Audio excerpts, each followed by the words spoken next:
السلام علیکم، دس از سعد news wire اور میں ہوں سعد سلمان جو کہ آج کی بریکنگ نیوز کے ساتھ آپ کی خدمت میں حاضر ہے۔ سامعین، ہم آپ کے لیے لے کر آئے ہیں ملکی اور غیر ملکی خبریں تاکہ آپ تمام اپڈیٹ سے مکمل طور پر آگاہ رہ سکیں۔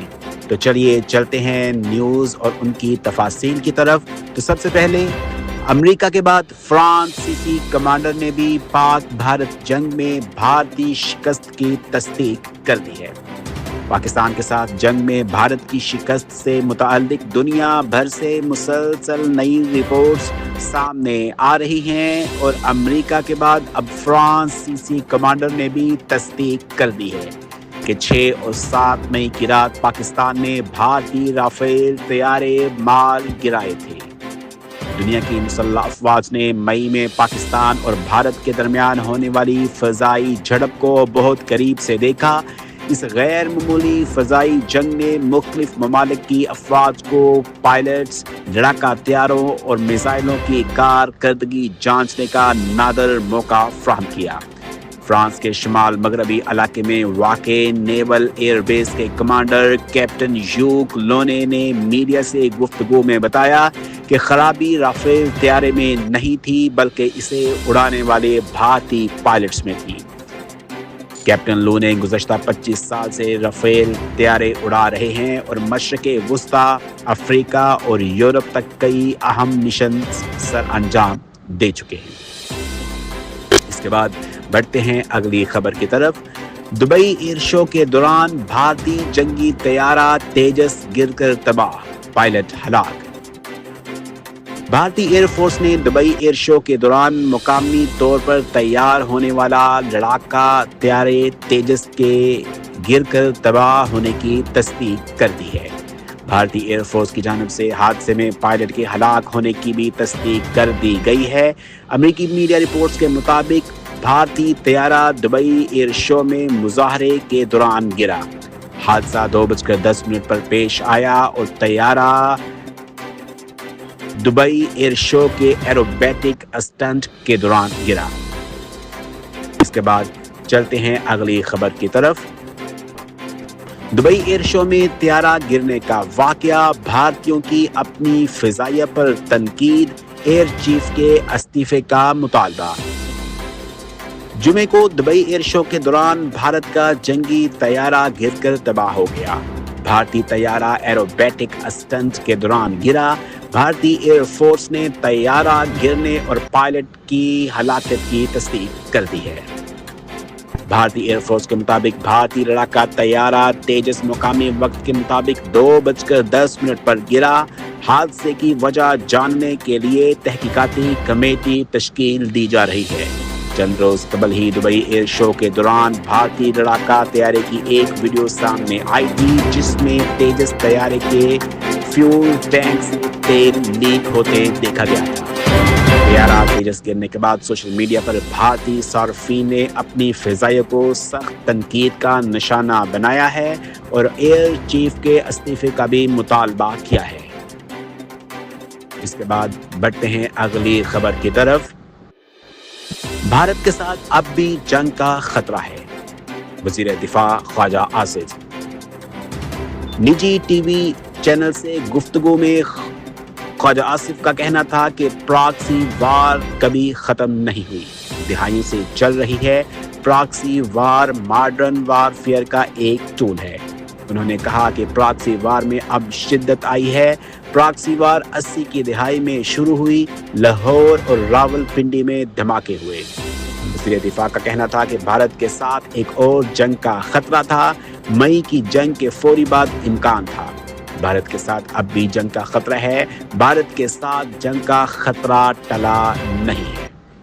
ان کا کہنا ہے کہ بھارت کے خلاف ہماری فتح کی سرٹیفکیشن امریکہ دے رہا ہے۔ امریکی صدر نے مداخلت کر کے جنگ بند کروائی۔ خیال رہے کہ مئی میں معرکہ حق میں پاکستان کے ہاتھوں بھارت کو ہزیمت کا سامنا کرنا پڑا۔ پاک فضائیہ نے رافیل سمیت 7 طیارے مار گرائے تھے اور S-400 دفاعی نظام بھی تباہ کیا تھا۔ اس کے بعد بڑھتے ہیں اگلی خبر کی طرف۔ خیبر پختونخوا میں سیکیورٹی فورسز کی 2 کارروائیوں میں بھارتی پراکسی فتنۃ الخوارج کے 13 دہشت گرد ہلاک۔ پاک فوج کے شعبہ تعلقات عامہ ISPR کے مطابق سیکیورٹی فورسز نے 20 اور 21 نومبر کو خیبر پختونخوا کے مختلف علاقوں میں 2 کارروائیاں کی۔ ISPR نے بتایا کہ سیکیورٹی فورسز نے لکی مروت کے علاقے پہر خیل میں خفیہ اطلاع پر آپریشن کیا، جس میں سیکیورٹی فورسز اور قانون نافذ کرنے والے اداروں نے حصہ لیا۔ ISPR کے مطابق کارروائی بھارتی پراکسی فتنۃ الخوارج کے دہشت گردوں کی موجودگی کی اطلاع پر کی گئی۔ لکی مروت میں آپریشن کے دوران شدید فائرنگ کے تبادلے میں 10 خوارج ہلاک ہوئے۔ ISPR کے مطابق سیکیورٹی فورسز نے خوارج کے ٹھکانے کو مؤثر طریقے سے نشانہ بنایا۔ ISPR نے بتایا کہ سیکیورٹی فورسز نے دوسری کارروائی خفیہ اطلاع پر ڈیرہ اسماعیل خان میں کی، جس میں سیکیورٹی فورسز نے فائرنگ کے تبادلے میں 3 خوارج ہلاک کیے۔ ISPR کا کہنا ہے کہ ہلاک خوارج سے اسلحہ اور گولہ بارود بھی برآمد ہوا۔ خوارج سیکیورٹی فورسز اور بے گناہ شہریوں کی ٹارگٹ کلنگ میں ملوث تھے۔ عزم استحکام کے تحت جاری انسداد دہشت گردی مہم جاری رہے گی۔ ملک سے بیرونی پشت پناہی یافتہ دہشت گردی کے ناسور کا مکمل خاتمہ کیا جائے گا۔ اس کے بعد بڑھتے ہیں اگلی خبر کی طرف۔ روس نے یوکرین سے جنگ بندی کے لیے ٹرمپ کے امن منصوبے کی حمایت کر دی۔ روسی صدر ولادیمیر پیوٹن نے تصدیق کی کہ اس منصوبے میں روس کے کئی اہم مطالبات کو شامل کیا گیا ہے۔ پیوٹن نے خبردار کیا کہ یوکرین کی جانب سے معاہدے کو مسترد کیے جانے کی صورت میں وہ مزید علاقوں پر قبضہ کر سکتے ہیں۔ انہوں نے کہا کہ جیسے حال ہی میں یوکرین کے علاقے کیپیانوسک پر قبضہ ہوا، ایسا دیگر اہم علاقوں میں بھی کیا جا سکتا ہے۔ روسی صدر نے یہ بھی کہا کہ امریکی دستاویز میں کچھ ایسی شقیں شامل ہیں جن پر بات چیت کی جا سکتی ہے۔ پیوٹن نے ولادیمیر زیلنسکی کو پیغام دیا کہ امریکہ کا یہ 28 نکاتی امن منصوبہ یوکرین کے لیے حتمی امن معاہدے کی بنیاد بن سکتا ہے۔ اس کے بعد بڑھتے ہیں اگلی خبر کی طرف۔ ٹرمپ نے یوکرین کو امن معاہدہ قبول کرنے کی ڈیڈ لائن دے دی۔ صدر ڈونلڈ ٹرمپ نے امریکی ریڈیو کو انٹرویو میں کہا ہے کہ وہ چاہتے ہیں کہ یوکرین جمعرات تک امریکہ کا امن معاہدے قبول کر لے۔ صدر ٹرمپ نے کہا کہ ان کے پاس بہت سی ڈیڈ لائنیں تھیں، لیکن اگر چیزیں ٹھیک چل رہی ہوں تو آپ ڈیڈ لائن میں توسیع کرتے ہیں، لیکن میرے خیال میں امن معاہدہ قبول کرنے کے لیے جمعرات کا دن مناسب وقت ہے۔ اس کے بعد بڑھتے ہیں اگلی خبر کی طرف۔ راجن پور کچے میں پولیس کا آپریشن، انتہائی مطلوب ڈاکو ہلاک، 3 گرفتار۔ DPO فاروق امجد کے مطابق پولیس اور ڈاکوؤں کے درمیان شدید فائرنگ کا تبادلہ ہوا۔ پولیس کی فائرنگ سے ایک انتہائی مطلوب اشتہاری ڈاکو ہلاک، جبکہ 3 ڈاکو شدید زخمی ہو گئے۔ ڈاکوؤں کی فائرنگ سے ایک مقامی شخص بھی جان گنوا بیٹھا۔ DPO کے مطابق پولیس نے ڈاکوؤں کے متعدد ٹھکانوں کو آگ لگا دی۔ ہلاک ڈاکو قتل، اغوا اور ڈکیتی کے درجنوں مقدمات میں پولیس کو مطلوب تھا۔ اس کے بعد بڑھتے ہیں اگلی خبر کی طرف۔ فیصل آباد کیمیکل فیکٹری میں بوائلر پھٹنے سے 17 افراد جاں بحق، 20 زخمی۔ فیصل آباد میں کیمیکل فیکٹری میں بوائلر پھٹنے سے 4 بچوں سمیت 17 افراد جاں بحق اور 20 زخمی ہو گئے، جبکہ دھماکے کے باعث متعدد گھروں کی چھتیں بھی گر گئیں۔ ڈان نیوز کے مطابق فیصل آباد کے علاقے ملک پور میں واقع کیمیکل فیکٹری میں بوائلر پھٹنے سے فیکٹری میں آگ بھڑک اٹھی۔ دھماکے سے قریب واقع 9 گھروں کی چھتیں بھی گر گئی۔ ریسکیو ٹیموں نے فیکٹری کے ملبے سے مزدوروں اور قریبی گھروں کے ملبے سے 4 بچوں اور خواتین سمیت 13 افراد کی لاشیں، جبکہ 20 افراد کو زخمی حالت میں نکال کر الائیڈ ہسپتال منتقل کر دیا، جہاں 10 کی حالت تشویشناک بتائی جا رہی ہے۔ اس کے بعد بڑھتے ہیں اگلی خبر کی طرف۔ PIA کا فضائی میزبان کینیڈا میں لاپتہ ہے، ایئر لائن نے انکوائری شروع کر دی۔ ترجمان PIA عبداللہ حفیظ خان کے مطابق مذکورہ فضائی میزبان ٹورنٹو سے لاہور آنے والی پرواز PK798 کے لیے نہیں پہنچا۔ ترجمان نے کہا کہ جب ان سے رابطہ کیا گیا تو اس نے عذر پیش کیا کہ ان کی طبیعت ناساز ہے۔ مزید کہا کہ اس معاملے کی تحقیقات کی جا رہی ہے۔ عبداللہ حفیظ خان کے مطابق اگر غیر قانونی گمشدگی ثابت ہوئی تو کیبن کرو ممبر کے خلاف محکمانہ کارروائی شروع کی جائے گی۔ اس کے بعد بڑھتے ہیں اگلی خبر کی طرف۔ بنو امن کمیٹی کے دفتر پر خارجیوں کا حملہ، 7 بے گناہ شہریوں کو شہید کر دیا گیا۔ ڈان نیوز کے مطابق بنو کے تھانہ ہوید کی حدود میں فائرنگ کے نتیجے میں 7 افراد جاں بحق اور 1 زخمی ہو گیا۔ حملہ آور فائرنگ کے بعد فرار ہو گئے، جن کی تلاش کے لیے پولیس اور قانون نافذ کرنے والے اداروں کی کارروائی جاری ہے۔ اس کے بعد بڑھتے ہیں اگلی خبر کی طرف۔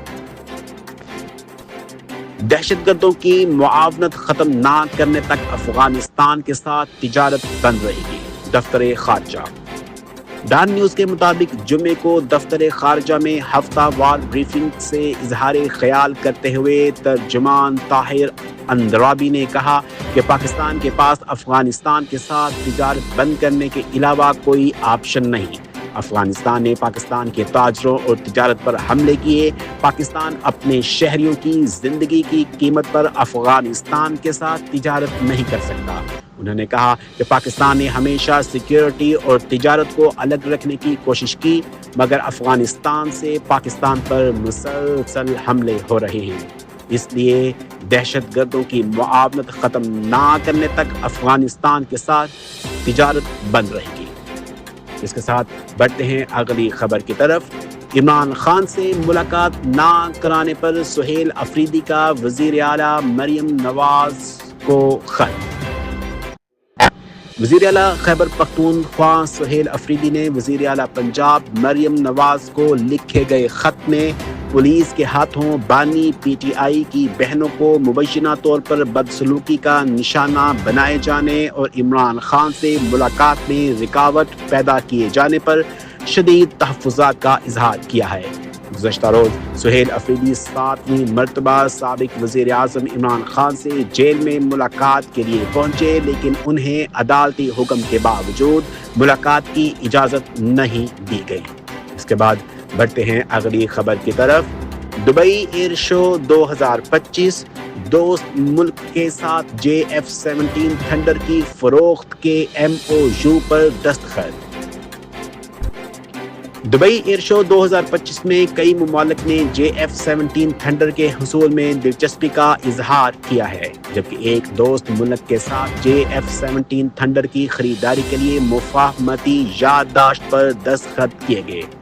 پاک فوج کے شعبہ تعلقات عامہ ISPR کے مطابق سربراہ پاک فضائیہ air chief marshal Zaheer Ahmed Babar Sidhu نے دبئی ایئر شو کے موقع پر دوست ممالک کی فضائی افواج کے سربراہان کے ساتھ اعلیٰ سطح کی ملاقاتوں کا سلسلہ جاری رکھا۔